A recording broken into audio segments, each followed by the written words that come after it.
Diálogo directo. Ya son las 12 horas con 42 minutos, 12 con 42 minutos. Saludamos a esta hora para nuestro segmento de entrevistas en la segunda entrega de Punto Noticias a través de Pichincha Universal a Andrea Gómez, médica epidemióloga salubrista, candidata a PhD en Salud Pública en la Universidad de Chile. La situación en la provincia de Pichincha está lejos de ser controlada. Me refiero a la situación generada por el coronavirus. La primera semana de semáforo amarillo en la capital terminó con más camas hospitalarias ocupadas, según el Instituto Ecuatoriano de Seguridad Social. El 99.57% de su capacidad está utilizada. Es decir, eso es un reflejo de la realidad que se vive en la capital de la República y en la provincia de Pichincha. Doctora, buenas tardes, gracias por acompañarnos, bienvenida. ¿Cómo evaluó usted esta primera semana en que Quito ha estado en semáforo amarillo y el impacto que esto ha tenido en la emergencia sanitaria generada por el coronavirus? Muy buenas tardes, Licenia. Muchas gracias por la invitación. Realmente para mí es importante poder comunicar al país desde la visión epidemiológica, salubrista, sobre lo que está sucediendo. En el caso de Pichincha, realmente no es algo que para epidemiólogos, epidemiólogas, sea algo distinto a lo que se veía venir. Yo creo que ustedes también tuvieron conocimiento de la reunión que tuvo el alcalde con varios epidemiólogos, salubristas, para el conocimiento de lo que podría suceder en estos días. Lo que está sucediendo en Pichincha, en Quito, es un efecto de la movilidad que inició ya desde el 1 de mayo, no es un efecto de estas semanas del cambio de la semaforización, sino es el efecto de este cambio probablemente se verá en 2 o 3 semanas, lo cual es lamentable porque ya hay un exceso de necesidad de camas, no ha habido una rápida acción por parte del Ministerio de Salud porque la cuarentena que vivimos todo el país era para ganar tiempo, ¿no? Para fortalecer el sistema de salud. La OMS clasifica en 5 niveles a los sistemas de salud para enfrentar la epidemia y Ecuador se encontraba en un nivel 3. Lamentablemente yo creo que por lo que ha pasado y por lo que ha venido sucediendo continuamos en ese nivel. Incluso hubo ya una reducción de personal administrativo que es indispensable para varias acciones y actividades que se realizan. También hay términos de contratos de médicos, médicas y otros profesionales de la salud que terminaron en el mes de mayo, disminuyendo de esa manera la capacidad de acción de los hospitales. Por otro lado, tampoco se ha fortalecido la atención primaria, que es uno de los elementos claves para poder disminuir la probabilidad de aumento de contagios. Y eso es lo que ha sucedido en este momento en el caso de Pichincha y de todo el país, porque también ya existe un aumento de casos en provincias como el Guayas, que venían de una ola muy, muy elevada de casos que realmente impactó no solamente al país, sino a todo el mundo. Ahora, en la provincia de Pichincha, de lo que se conoce, se disparó la cifra, porque el promedio de contagios en el mes de mayo eran de 80 y ahora se habla de 99 diarios. Esto refleja lo que está pasando, una distensión, una relajación también por parte de la ciudadanía, como usted lo indica, desde mayo y que se ha incrementado con el anuncio de este paso al amarillo. Usted ve como lo que pasa en la transportación, lo que pasa con el comercio informal, sobre todo en sectores como San Roque. Veíamos con expectación fotografías que circularon durante la mañana de la cantidad de gente que se olvidó que hay que guardar el distanciamiento necesario y obviamente tras de eso hay motivos sociales que son muy difíciles de combinar con la prevención en salud. ¿Cómo mira usted que esto va a generar yo creo que más contagios después? Esto evidentemente va a provocar un incremento del número de casos. Totalmente. Lo que se ha visto y la forma en la que se desarrolla la epidemia, en este caso, y que se ve en todo el mundo, es efectivamente que aumentan los casos. ¿Por qué? Porque no vamos a la causa. ¿Cuál es la causa? La causa es el virus en una persona que es contagiante. Si no conocemos, si no diagnosticamos temprano, no podemos aislar de manera efectiva a la persona que puede ser contagiante y no disminuimos la probabilidad de un contagio. Y eso no ha pasado en el país. Por un lado, no se está haciendo test, no está aumentando la capacidad diagnóstica en todo el país. Eso se ha visto por los informes diarios que entrega el COE Nacional. Y además también no ha habido una campaña masiva efectiva educativa que realmente brinde herramientas al ciudadano, a la ciudadana en el momento de salir. El cambio a semáforo amarillo también iniciaron varios gobiernos locales, alguna información educativa para tratar de disminuir la probabilidad de contagio, pero en las fotografías que yo he visto, porque me encuentro en Chile terminando mis estudios, realmente veo que no hay un uso efectivo de la mascarilla, mantener una distancia mayor a 2 metros. Eso se olvida. ¿Y por qué se olvida? Porque también el mensaje se olvida diariamente. La vocería, lamentablemente, durante el proceso de la pandemia que hemos vivido en el Ecuador ha ido cambiando, no ha sido una vocería estable. También el mensaje de una u otra forma influye. Por ejemplo, si es que la autoridad sanitaria habla de que todo está bajo control, de que vamos a abrir malls, ¿qué pasa con la ciudadanía? Dice, bueno, la autoridad sanitaria me está diciendo que todo está bajo control, yo también me relajo. Pero Doctora, lamentablemente... sí, le escucho. Pero lamentablemente ese mensaje también ha sido distinto, ¿no? Y de diferentes puntos, porque no hay una sola vocería y es uno de los temas y de los puntos claves durante el manejo de una epidemia, que es tener una sola vocería y una vocería técnica que pueda comunicar y transparentar los datos a todo el país. Ahora, la situación que vive en especial la ciudad de Quito, la provincia de Pichincha, se puede complicar, tomando en cuenta que a partir del próximo 15 de junio, un gran sector que es el de los servidores públicos deberán en un buen porcentaje retornar a la actividad presencial, con problemas como los que ya hemos mencionado, que no han sido controlados, como por ejemplo el servicio de transporte público.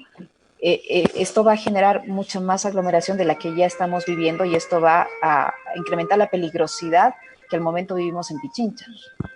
Totalmente, totalmente. Y eso es, claro, lamentable porque dentro de las sugerencias que da la Organización Mundial de la Salud, y no solamente la Organización de la Salud, sino la evidencia del manejo de epidemias, es que hay que reducir al máximo un indicador que se le denomina R efectivo, que es un número de reproducción básica. Mientras más cercano al cero, indica que la epidemia, la pandemia en este caso, está reduciéndose, por lo tanto puede desaparecer. Mayor a 1 implica que está aumentando y mientras más alto sea este número, implica que una persona puede contagiar a muchas más personas. ¿Qué pasa en el caso del Ecuador? Lamentablemente este indicador, con los datos que existen, con los datos públicos, no se puede estimar de una manera segura y efectiva. Sin embargo, por la dinámica que se ha ido dando en el país, otro indicador que nos habla mucho es la positividad de los resultados de los test. En este caso, el Ecuador tiene una positividad mayor al 40% y en países que no tienen una vigilancia activa, como el caso de nuestro país, se espera que sea al menos menor al 10%. Entonces, durante toda la pandemia no hemos llegado a diagnosticar efectiva y tempranamente a todos los casos. Entonces, eso ha sido una desventaja. Antes de la cuarentena, el número de casos era muchísimo menor al que tenemos ahora, la probabilidad de contagio era más baja que la que tenemos ahora. O sea, realmente la cuarentena no nos ha ayudado a disminuir este número de reproducción básica, que no lo hemos podido calcular, que por la evidencia y por cómo se han por los números que se han mostrado, este R efectivo es mayor a 1, no sabemos de cuán mayor a 1 es. Algunas estimaciones probablemente existen, pero no las conozco en este momento, pero habla de que la probabilidad de contagio es alta, no solamente en Pichincha, sino en todo el país. Doctora Gómez, para el retorno a la actividad laboral se exige o se debería exigir el tema de las pruebas y se habla mucho de las pruebas rápidas, pero hay una discusión en torno a las pruebas rápidas sobre su efectividad y sobre su calidad. ¿Qué decir frente a esto? ¿Son eficientes? ¿Son adecuadas? ¿Nos podemos confiar de esos resultados? Bueno, este tema ha sido una gran discusión desde que ingresaron las pruebas rápidas al Ecuador. Lamentablemente la autoridad que está a cargo, AXA, dio permiso a muchas pruebas que no tenían una sensibilidad alta, es decir, que nos podrían dar ni sensibilidad ni especificidad elevada, nos podrían dar tanto falsos negativos como falsos positivos. Por otra parte, las pruebas rápidas son más efectivas mientras más días han pasado desde el día 1, es decir, desde el día 7 del contagio, nos pueden mostrar anticuerpos, porque las pruebas rápidas lo que detectan son anticuerpos. En cambio, la prueba RT-PCR, que es la que tiene una mayor validez frente a las pruebas rápidas, ellas ya pueden detectar al virus desde el tercer día con una mayor sensibilidad y especificidad al paso de los días.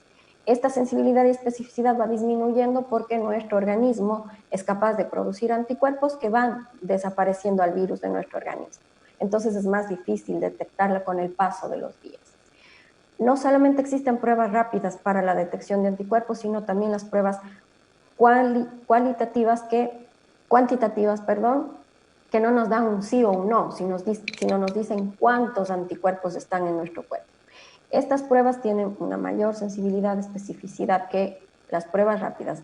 El problema con las pruebas rápidas es que no fueron validadas en nuestro país, es decir, no se conoce cuál es su sensibilidad y especificidad, es decir, yo no sé cuántos falsos positivos, cuántos falsos negativos me va a dar una prueba. Y lamentablemente quien estaba a cargo era obviamente la autoridad sanitaria y en este momento se están haciendo análisis y se está viendo que algunas pruebas no llegan ni siquiera a una sensibilidad del 30%, es decir, no están diagnosticando efectivamente a los casos, lo cual aumenta también la probabilidad de contagios en el caso de no ser bien diagnosticado. Doctora Gómez, para finalizar, se está recomendando en el ámbito laboral el uso de mascarillas reusables. ¿Qué tan seguras son estas? Y qué decir también respecto a esta enfermedad denominada de Kawasaki, que es un síndrome que le están asociando con el COVID y que tiene ya preocupada a la ciudadanía también porque hay varios casos, sobre todo en la ciudad de Guayaquil, en los niños. Sí, yendo a la pregunta de las mascarillas, lo que se recomienda por el momento son mascarillas que no sean reutilizables, sobre todo mantenerle sin humedad para que puedan ser efectivas. Mientras más personas usen mascarilla, mejor aumenta el factor protector de la mascarilla. Las reutilizables, mientras tengan 3 capas y se pueda verificar su efectividad, son mejores. Realmente la evidencia no ha hecho estos análisis en este tipo de mascarillas, únicamente en las N95, que son las que utiliza el personal de salud, y las mascarillas quirúrgicas, que son las que se dice a la población que utilicen. Lamentablemente hay también escasez, por eso recurrir a las mascarillas reutilizables es importante. Lo importante es mantener una protección. También se ha hablado de la protección ocular, que también da un efecto positivo. Estos protectores, estos paneles de plástico que se colocan sobre o los lentes o gafas que también nos permiten tener una protección extra. La segunda pregunta era sobre... Este mal de Kawasaki, esta enfermedad de Kawasaki, hay más de 20 casos en la ciudad de Guayaquil y se asocia esto con el coronavirus en los niños. Sí, como comentaba, la cuarentena no solamente ayudó a disminuir la probabilidad de contagios, sino también que la movilización de las personas se disminuya. Es decir, si una persona puede contagiar a alguien, al disminuir su movilidad, esa probabilidad disminuye e incluso si se queda en casa, esa probabilidad se queda en cero. Pero al movilizar, al abrir los malls, al hablar de una nueva normalidad, las personas empiezan a relajarse y a disminuir, aumentar la movilidad. Y a disminuir también el uso de mascarilla, el cuidado del lavado de las manos, pero también se aumenta la movilidad de los niños. Y al aumentar la movilidad de niños, niñas, adolescentes, aumenta la probabilidad de un contagio y de que esta nueva enfermedad aparezca en este grupo de edad que antes no se veía. Y no se veía porque los niños estaban en casa o con una movilidad reducida, porque también han existido las actividades online que ha disminuido la probabilidad de un contagio en estos grupos de etarios. Por eso el llamado de atención también a toda la población a no aumentar la movilidad, a tratar de estar en casa lo más posible. En el caso de que yo tenga que salir o tenga acuerdos sociales con mis compañeras de trabajo, de disminuir los contactos o los nuevos contactos al mínimo, de tal manera que no solamente me protejo yo, protejo a mis compañeras de trabajo, sino también a sus familias, a sus padres, a sus abuelos, a sus hijos. Muchísimas gracias, doctora, por su información sin duda valiosa. Andrea Gómez, médica epidemióloga, saludista y candidata a PhD en Salud Pública en la Universidad de Chile. Gracias por su información, doctora Gómez. Muchísimas gracias por la invitación. Punto Noticias. Apasionados por las noticias.